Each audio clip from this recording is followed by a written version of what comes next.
नमस्कार दोस्तों, स्वागत है आप सभी का। सच्ची श्रद्धा से कमेंट में जरूर लिखें जय श्री राम, हर हर महादेव। महादेव सदैव आप पर अपनी कृपा बनाए रखें। दोस्तों, आज की जो कहानी है वह बहुत ही ज्ञानवर्धक और बहुत ही मोटिवेशनल है। आज के वीडियो में हम बात करेंगे आखिर पत्नी की वह कौन सी 3 चीज होती है जो हर पुरुष को देखना चाहिए। दोस्तों, जो पुरुष अपने पत्नी के इन 3 चीजों को देखा है वह अपने जीवन में कभी भी गरीब नहीं रहता। उसके घर में सदैव माँ लक्ष्मी का वास रहता है और माँ लक्ष्मी की कृपा दृष्टि उनके ऊपर सदैव बनी रहती है। दोस्तों, आज की वीडियो में हम बताएंगे कि आखिरकार वह कौन सी 3 चीज हैं जो हर पुरुष को अपनी पत्नी के देखनी चाहिए। दोस्तों, उससे पहले आप सभी से निवेदन है, यदि चैनल पर आप लोग नए हैं या चैनल पर पहली बार आए हैं तो कृपया करके चैनल को सब्सक्राइब कर लें, क्योंकि दोस्तों हम अपने चैनल पर रोजाना ऐसे ही ज्ञानवर्धक और मोटिवेशनल वीडियो अपलोड करते रहते हैं। चलिए तो दोस्तों शुरू करते हैं आज की इस प्यारी सी वीडियो और इस प्यारी सी कहानी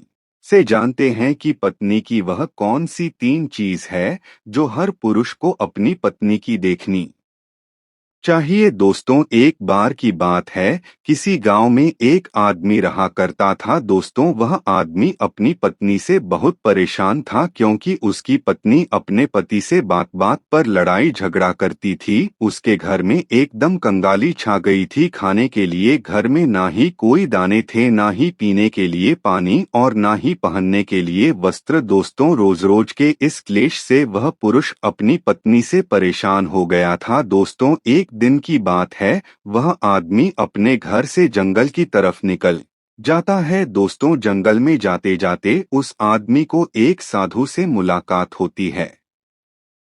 तब वह आदमी उस साधु के पास बैठ जाता है और वहां पर बैठकर रोने लगता है। दोस्तों, वह साधु आदमी को पूछते हैं कि पुत्र, आखिर तुम्हें हुआ क्या है, तुम क्यों रो रहे हो। तब आदमी उस साधु को बताता है कि महाराज, मेरे घर में मेरी पत्नी और मेरे 2 छोटे छोटे बच्चे हैं। मेरी पत्नी मेरी कोई भी बात नहीं मानती है, बात बात पर मुझसे लड़ाई झगड़ा करती है, जिसकी वजह से मेरा एक छोटा सा बिजनेस था वह भी बंद हो गया और अब हम घर में दाने दाने के लिए मोहताज है।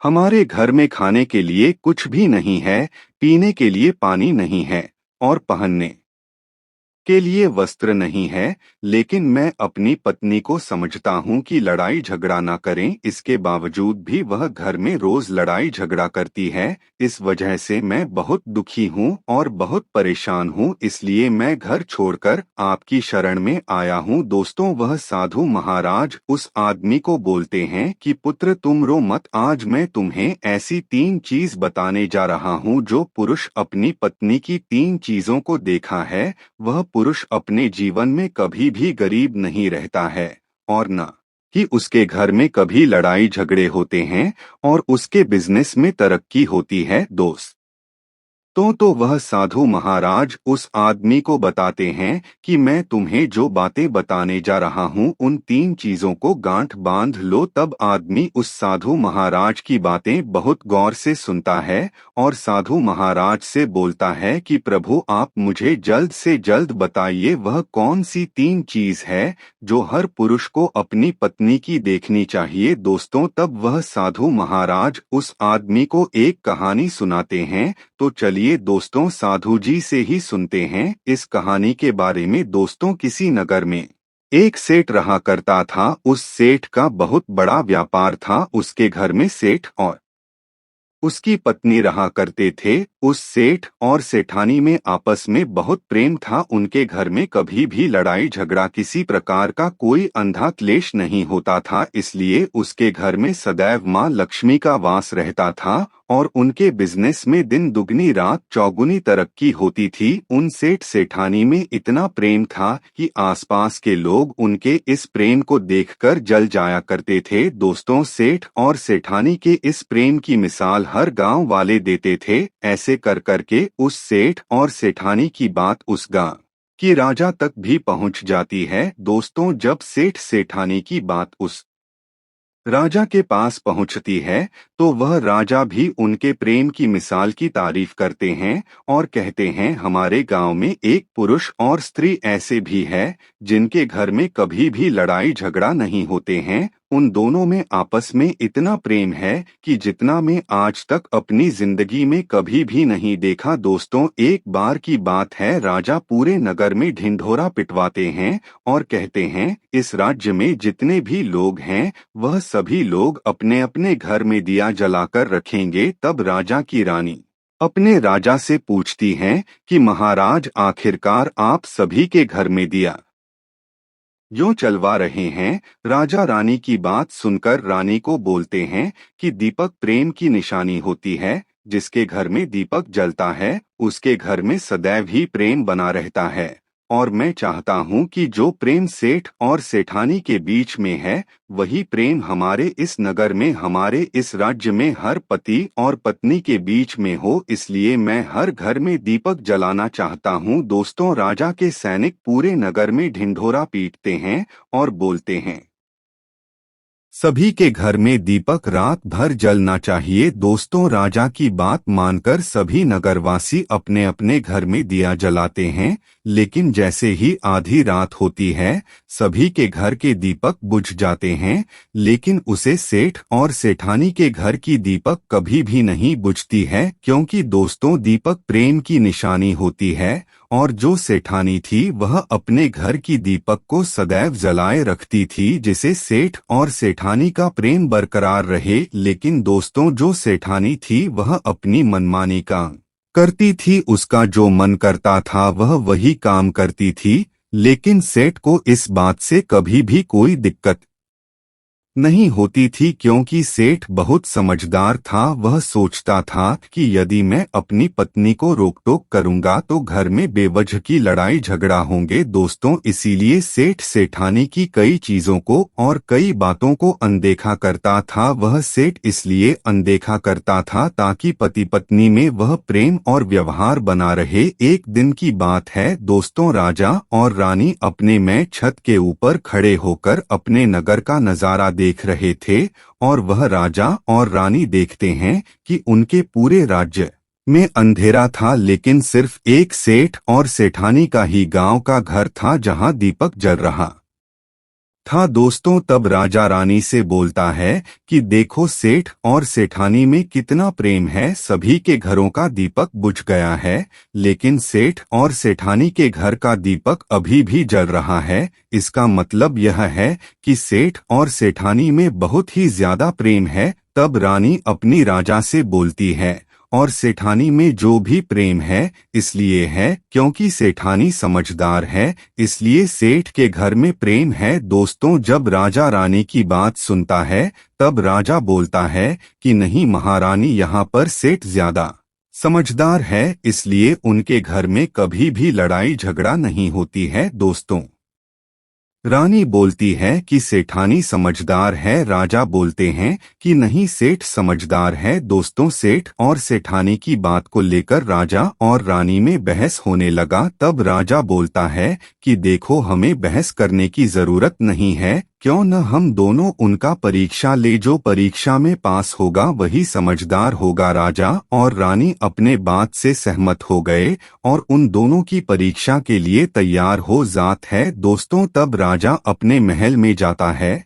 और अपनी दासी को बुलाता है और वह अपनी दासी से बोलता है उसे सेठ के पास जाओ और जो जो प्रश्न में तुमसे बोल रहा हूँ वह तुम सेठ को बोलना। वह दासी बोलती है ठीक है महाराज। फिर वह दासी राजा की बात सुनकर सेठ के पास जाती है। उस समय ही सेठ की पत्नी बाजार गई थी कुछ सामान लेने के लिए। दोस्तों, राजा की दासी सेठ से बोलती है मैं राजमहल से आई हूँ, राजा साहब ने मुझे भेजा है। दोस्तों, उसे दासी को बोलता है कि बताइए मैं आपकी क्या सेवा कर सकता हूँ, आप बैठिए, मैं आपके लिए पानी लेकर आता हूँ। तब वह दासी सेठ से बोलती है नहीं सेठ जी, मैं राजा की दासी हूँ, बस आपके पास राजा के समाचार लेकर आई हूँ। दोस्तों, तब वह सेठ बोलता है कि ठीक है दासी, आप मुझे बताइए राजा साहब ने क्या समाचार भेजा है मेरे लिए। तो दोस्तों वह दासी सेठ से बोलते हैं कि सेठ जी राजा साहब ने मुझे यह बोले यदि तुम अपनी पत्नी को छोड़ देते हो तो वह तुम्हें खूब सारे हीरे और जवाहर देंगे, तुम्हें राजमहल में एक अच्छे पोस्ट पर नौकरी भी देंगे। लेकिन सेठ राजी नहीं हुए। दूसरी बात रानी ने राजा से बोला था कि नहीं सेठ समझदार नहीं है, सेठानी समझदार है। दोस्तों सेठ और सेठानी के बातों को लेकर राजा और रानी में फिर से कहा सुनी होने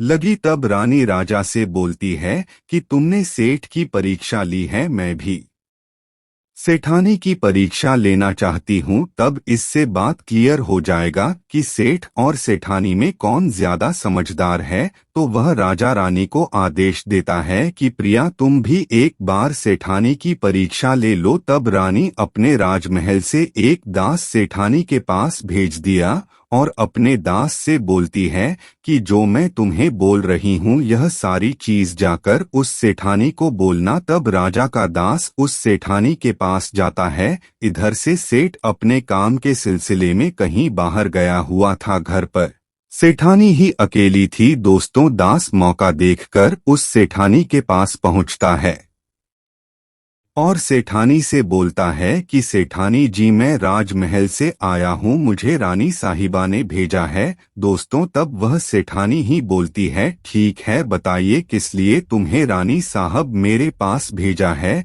दोस्तों तब दास सेठानी से बोलता है कि रानी साहिबा ने बोला है यदि तुम अपने पति को छोड़ दोगी तो वह बहुत सारे हीरे जवाहरात देंगी, और अगर तुम अपने पति को मार दोगी तो मैं तुम्हें अपने राज्य का आधा हिस्सा दे देंगी। दोस्तों दास की बात सुनकर सेठानी तैयार हो जाती है और कहती है ठीक है, यदि रानी साहिबा अपने राज्य की आधा हिस्सा मुझे देंगी तो मैं अपने पति को मार दूंगी। दोस्तों दास सेठानी से बोलता है कि मुझे कैसे पता चलेगा कि तुमने सेठ जी को मार दिया है। दोस्तों तब सेठानी राजा के दास से बोलती है कि मेरे घर में जो दीपक चल रहा है वह तुम्हें दिख रहा है।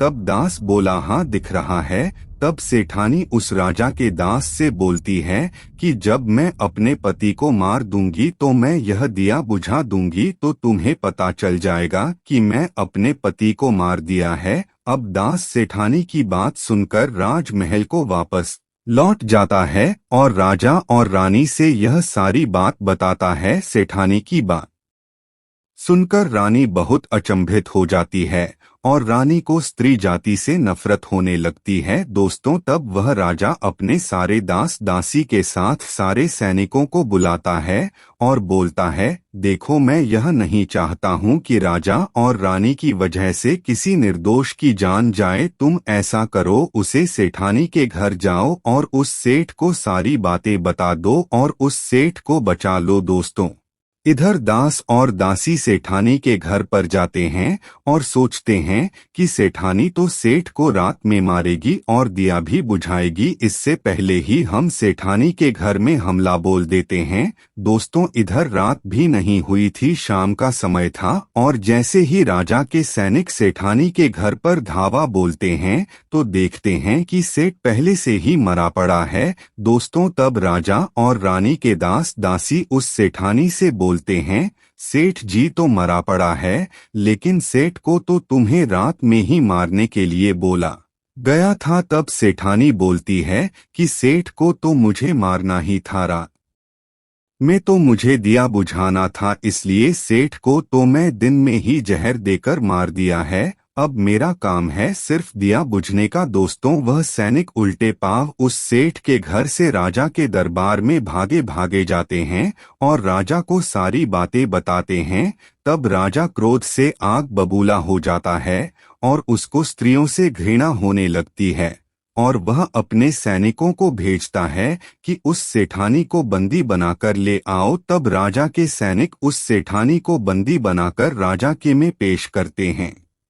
दोस्तों तब वह राजा उस सेठानी को कारावास में डलवा देता है और वह राजा समस्त स्त्री जाति से नफरत करने लगता है। दोस्तों वह साधु इस कहानी को गांव के उस आदमी को सुनता है। तब साधु उस आदमी से बोलता है, अब तुम्हें समझ में आ गया होगा कि स्त्री की वह कौन सी 3 चीज हैं जो हर कोई पुरुष को देखना चाहिए। वह आदमी साधु से बोलता है कि महाराज, मुझे अभी भी समझ में नहीं आया, स्त्री की वह कौन सी 3 चीज हैं जो हर पुरुष को देखना चाहिए। दोस्तों, तब वह साधु उस आदमी को बताते हैं कि हर पुरुष को अपने स्त्री के सबसे पहली चीज यह देखनी चाहिए कि वह कहाँ पर आ जा रही है। दोस्तों, जो पुरुष अपनी स्त्री की यह चीज देखता है कि पत्नी वहां पर आ रही है, वहां पर जा रही है, तो उसके घर में कभी लड़ाई झगड़ा नहीं होते हैं और वह अपनी पत्नी के ऊपर नियंत्रण कर पाता है।